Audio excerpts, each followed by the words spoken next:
Dadako na po tayo sa pagbibigay sa Diyos, no, na kung paano tayo pinagpala ng Panginoon ay ibabalik rin naman po natin sa Kanya, no, na alam po natin na lahat ng ating mga lahutan, meron sa atin ang mga nakanarating, amen, na dumating na pagpapala ay may bahagi po dyan ng Panginoon. Samahan niyo po, mabilis lamang po ang oras. Ang sabi po dito sa Kawikaan 3 verse 9, parangalan mo si Yahweh sa pamamagitan ng iyong kayamanan. At mula sa iyong pinakamainam na ani, siya'y iyong handugan. Sa gayon, kamalig mo ay lagi ng aapaw. Sisidlan ng inumin ay hindi na matutuyuan. Palakpakan po natin ang salita ng Panginoon. Lord Church, amen. Ito po'y nakikipagsubukan po ang Panginoon na sa ating pong mga kinabubuhay, trabaho, negosyo, naman po ang meron sa atin. No? Ang sabi po ng Panginoon, ang salita ng Panginoon, amen, ang Book of Kawikaan, na nagsasabi po dito ay si Haring Solomon. Ang sabi rito, parangalan mo si Yahweh sa pamamagitan ng iyong mga kayamanan. Amen. At ang sabi ron, ang bibigay mo sa Panginoon ay yung pinakamainam, yung pinaka-the best. Hello, church. Ang sabi ron na ibibigay mo sa Panginoon ang pinakamainam na ani. Amen. No, sa isang linggo, no, church, ang hinihingi lamang po ng Panginoon ay 10%. Na napakaliit na halaga lamang po ang hinihingi ng Panginoon. Sa 100%, meron ka pang 90%. Amen? Bakit? Bakit ang hinihingi ng Panginoon ay 10% lang? Dahil alam ng Diyos malaki yung pangangailangan mo. At ang 10% na binigay mo sa Panginoon, lagi po natin sinasabi, yun po yung mag-iingat sa 90%. Yun yung mag-iingat sa trabaho mo, sa negosyo mo, ano man yung mga kinabubuhay mo, pinagkakaabalahan mo sa mga panahon to. Buksan mo yung kamay mo sa Panginoon. Hello, church, hayaan mo, no, sa taong ito, kung gusto po natin, no, sabi niya, kamalig mo ay laging aapaw. Sisidlan ng inumin ay hindi matutuyuan. Hello, church, biruin mo, no, nagbigay ka lang sa Panginoon, pero naroon na yung pangako niya. Ang sabi niya, sisidlan mo ang iyong ating mga bigasan, ang lagahan ng ating mga inumin ay hindi mawawalan. Bakit? Dahil nagtapat ka sa Panginoon. Amen. Ang pagtatapat po sa Panginoon ay susi ng mga pagpapala na nanggagaling sa Diyos. Kung gusto mong pagpalain ka ng Panginoon, magtapat ka sa pagbibigay. Hello, church. Kung gusto mo yung bigas mo, sako-sako. Grabe, parang may rice meal dun. Amen.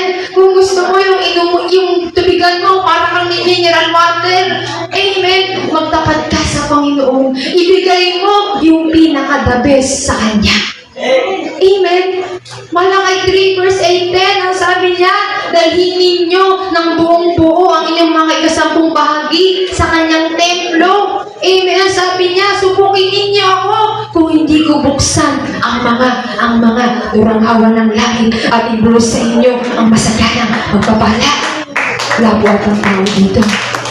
Alam, church, sa taong ito, kung gusto po natin na yung pagpapala ng Panginoon na gusto po natin maranasan yung rumaragasang pagpapala. Kung gusto po natin maranasan yung rumaragasang himala, yung pagpapala, Lord Church, hindi lamang po pananalapi ang pagpapala na nagagaling sa Panginoon. Yung kalusugan, yung magandang pangangatawan ay isa po yung malaking pagpapala na nanggagaling sa Panginoon.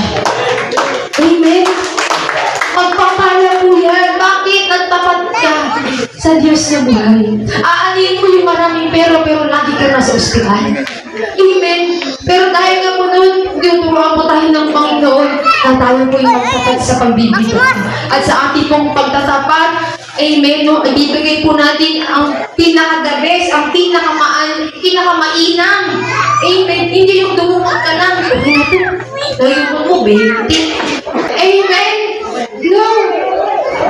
Amen. Nakikipag-usap na nandito po, no, tayo po'y tinuturuan ng Panginoon na magbigay sa Kanya. And Lord, amen, wag po tayong mag-alinlangan.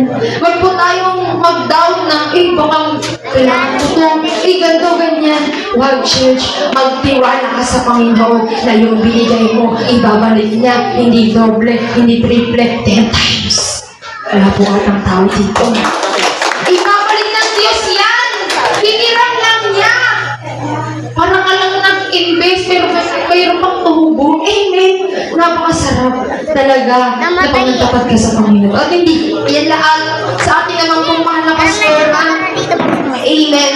Alam po natin na ating lingkod, amen, na talagang nagbibigay siya ng oras, panahon, upang ipanalangin ng bawat isa sa atin. Ang sabi po, Galatians 6 verse 6, ang mga tinuturuan ng salita ng Diyos ay dapat magbahagi sa lahat ng mga magagandang bagay. Amen. Sa mga nagtuturo. Hello, church. Amen. Bahaginan po natin ang ating mahal na pastora. Amen. Na alam po natin, ibibigay siya ng oras, panahon. Amen. Sa pagbabasa ng Biblia, pag-aaral, pananalangin po sa atin. Siya po'y nabubuhay lamang sa pananampalataya. Kaya dapat din po tayo magbigay ng pasasalamat sa Kanya. At meron din po dyan, salo-salo. At meron din po siya dyan, mission. At sige po, mabilis po ang oras. Sinanayahan ko po na tumayo at tayo po'y magbigay sa Panginoon. Tayo po'y may pagsubukan sa Panginoon.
Amen. Atin po i-extend natin mga kamay sa ugaling namin. Kaya pong natin yung mukhang tumikip. Kaya Lord Jesus, na kailang Diyos amang banal na makapangyarihan sa lahat. Salamat Lord sa mga pananalipin ito, Panginoon Lord, na mga kapatid na patuloy na nagtapat sa iyo, Panginoon. Binigay nila ang tipang mga ina na bahagi, Panginoon, na nararapat po sa iyo, Lord Jesus. Tuloy po ng balutan na yung kapangyarihan ng mga pananalipin ito. At dalangin namin, Lord, na sa mga nagbigay, tuloy po silang pagpalain. Tuloy po, Panginoon, na i-bless ang kanilang mga trabaho, negosyo, ang kanilang pinabubuhay, Panginoon, sa mga hindi napagbigay. Bless mo rin po sila, Panginoon, sa ngalan ni Jesus. Salamat, Lord, sa iyong kabutihan. Patuloy na yung pagpamahal sa aming buhay. Mabuti ka sa ngalan ni Jesus. Amen. Welcome.